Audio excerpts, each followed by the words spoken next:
రటికా ఇప్పటికే దేశంలో 75% పైగా అన్ని రాష్ట్రాలను తమ గుప్పిట్లో ఉంచుకున్న బీజేపీ ఇప్పుడు యూపీపై కన్ను వేసింది. ఎన్నికల్లో నెగ్గి పశ్చిమ బెంగాల్ను స్వాధీనం చేసుకున్న తర్వాత మమతా పార్టీని చీల్చి టీఎంసీ నేతలను తమ వైపు తిప్పుకుంది బీజేపీ. ఇక అదే పరిస్థితి ఇప్పుడు ఉత్తరప్రదేశ్లో ఏర్పడుతోంది. ఉత్తరప్రదేశ్లో ఇప్పటికే సీఎంగా ఉన్న యోగి ఆదిత్యనాథ్ తమ ప్రతిపక్ష పార్టీ సమాజ్వాదీ పార్టీపై కన్ను వేసినట్లుగా తెలుస్తోంది. ఇక త్వరలోనే సమాజ్వాదీ పార్టీలో చీలిక ఉంటుందని మంత్రి ఓం ప్రకాష్ రాజ్భర్ కుండబద్దలు కొట్టారు. సమాజ్వాదీ పార్టీ మొత్తం బీజేపీలోకి చేరేందుకు సిద్ధంగా ఉందని ఆయన స్పష్టం చేశారు. ఇక ఇలాగే కొనసాగితే దేశంలో ఎక్కడా ఇంకా బీజేపీకి పోటీ ఉండదని అనుకోవచ్చు.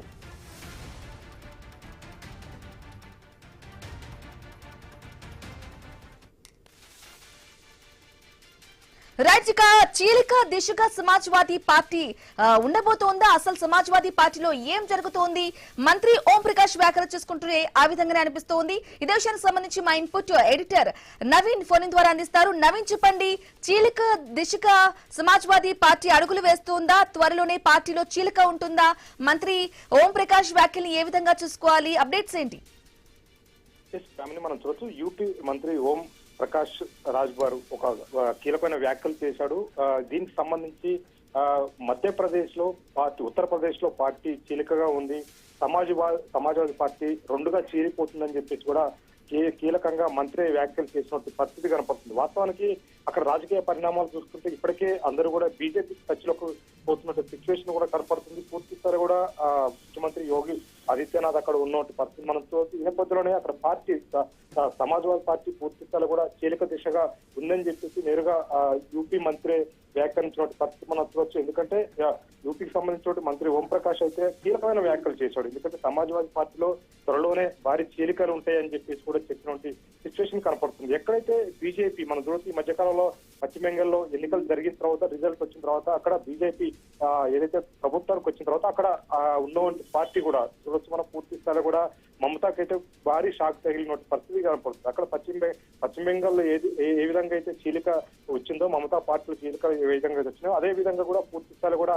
ఇక్కడ కూడా వస్తుందని చెప్పేసి కూడా మంత్రి అయితే వ్యాఖ్యానించిన పరిస్థితి కనపడుతుంది. ఇప్పటికే బీజేపీకి చాలా మంది అక్కడ ఎమ్మెల్యేలు కానీ ఎంపీలు కానీ టచ్లో ఉంటున్నారు. సమాజ్వాదీ పార్టీకి సంబంధించిన కీలక నేతలు మొత్తం కూడా బీజేపీ తోటి టచ్లో ఉన్నారని చెప్పేసి కూడా చెప్తున్నారు. పూర్తి స్థాయిలో కూడా సమాజ్వాదీ పార్టీ మరి కొద్ది రోజులే ఉంటుంది, ఆ పార్టీలో పూర్తి స్థాయిలో చీలికలు వస్తాయి, రెండుగా పార్టీ చీలిపోతుందని చెప్పేసి కూడా మంత్రి చెప్పిన సిచ్యువేషన్ మనం చూస్తున్నాం. ఎందుకంటే బీజేపీ ఉన్నవంటి రాష్ట్రాలు ఏవైతున్నాయో అక్కడ గట్టిగా వర్క్ చేస్తుందని చెప్పుకోవచ్చు. ఎందుకంటే అక్కడ వాళ్ళకి ఎదురు లేకుండా మిగతా పార్టీలు ఏది లేకుండా కూడా చేసుకునే విధంగా కూడా చేస్తుంది. అక్కడ ఉన్నటువంటి రాజకీయ నాయకులు కానీ అక్కడ ఉన్నటువంటి ఎమ్మెల్యేలు కానీ ఎంపీలను నేరుగా బీజేపీలోకి తీసుకుంటున్న పరిస్థితి మనం చూసాం. ఎందుకంటే ఈ మధ్య కాలంలో జరిగినటువంటి పశ్చిమ బెంగాల్ ఎన్నికల తర్వాత రిజల్ట్ తర్వాత అక్కడ పూర్తిగా రాజకీయ చిత్రం మారిపోయినటువంటి సిచ్యువేషన్ మనం చూస్తున్నాం. తృణమూల్ కాంగ్రెస్ సంబంధించినటువంటి ఆ ఎంపీలు కానీ కొంతమంది ఎమ్మెల్యేలు నేరుగా బీజేపీలకు అయితే వెళ్ళిపోయారు. అందులో పార్టీ నుంచి కూడా చీల్చినట్టు పరిస్థితి కాబడుతుంది. అక్కడ ఇప్పుడు అయోమయాలో కూడా మమతా బెనర్జీ ఉంది, పార్టీని పూర్తి స్థాయిలో కూడా కాంగ్రెస్ లో విలీనం చేయాలన్నట్టుంది. ఎందుకంటే పార్టీ రెండుగా చీలిపోయిన తర్వాత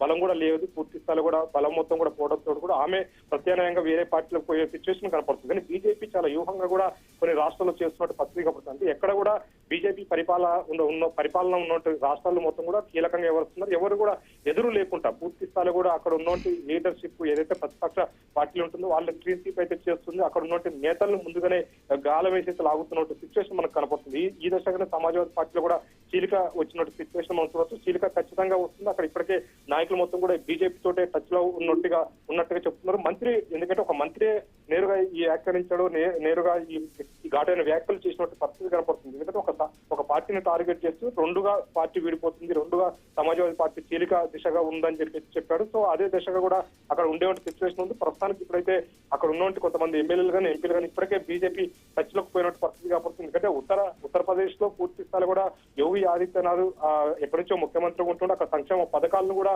నేరుగా ప్రజలకు అందే విధంగా అక్కడ పూర్తి స్థాయిలో కూడా సంపూర్ణ పరిపాలన కొనసాగుతున్న నేపథ్యంలో బీజేపీ అయితే మొగ్గు చూసినట్టు సిచ్యువేషన్ కనపడుతుంది. ఎందుకంటే సమాజ్వాదీ పార్టీలో ఎట్టి పరిస్థితుల్లో గవర్నమెంట్ ఫామ్ చేయలేదు కాబట్టి అక్కడ ఉన్నటువంటి కీలక గెలిచిన వ్యక్తులు ఎవరైతే ఉన్నారో వాళ్ళందరూ కూడా బీజేపీకి పోవాలని కూడా చూస్తున్నట్టుగా తెలుస్తుంది. ఈ విధంగా జరుగుతా మాత్రం అన్ని రాష్ట్రాల్లో కూడా, ఎందుకంటే బీజేపీ ప్రస్తుతానికి ఎక్కడైతే గవర్నమెంట్ ఫామ్ చేసిందో అక్కడ దాదాపుగా ఎదురు లేకుండా, ప్రతిపక్షం లేకుండా పూర్తి స్థాయిలో క్లీన్ స్వీప్ చేసుకుంటా పోతున్నట్టు సిచ్యువేషన్ కనపడుతుంది. ఒక్కొక్క రాష్ట్రం మీద అయితే బీజేపీ గట్టిగా ఫోకస్ పెడుతున్నట్టు సిచ్యువేషన్ అయితే మనం చూడొచ్చు. ఎందుకంటే ఎక్కడ కూడా వాళ్ళకి ఎవరైతే ఎదురుంటున్నారో, వాళ్ళకి ఎవరైతే మేజర్ ప్రతిపక్ష పార్టీగా ఉంటున్నారో వాళ్ళైతే క్లీన్ స్వీప్ చేస్తున్నారు. అక్కడ ఉన్నటువంటి లీడర్లు అయితే బీజేపీలకు నేరుగా ఆహ్వానిస్తున్నారు, వాళ్ళు కూడా వెళ్ళిపోతున్నట్టు సిచ్యువేషన్ కనపడుతుంది. ఈ విధంగానే పూర్తి స్థాయిలో ఉంటే మాత్రం అన్ని రాష్ట్రాల్లో కూడా బీజేపీకి మాత్రం తిరుగులేని శక్తిగా ఎదిగే అవకాశం అయితే ఉంటుంది. బ్రాహ్మణి.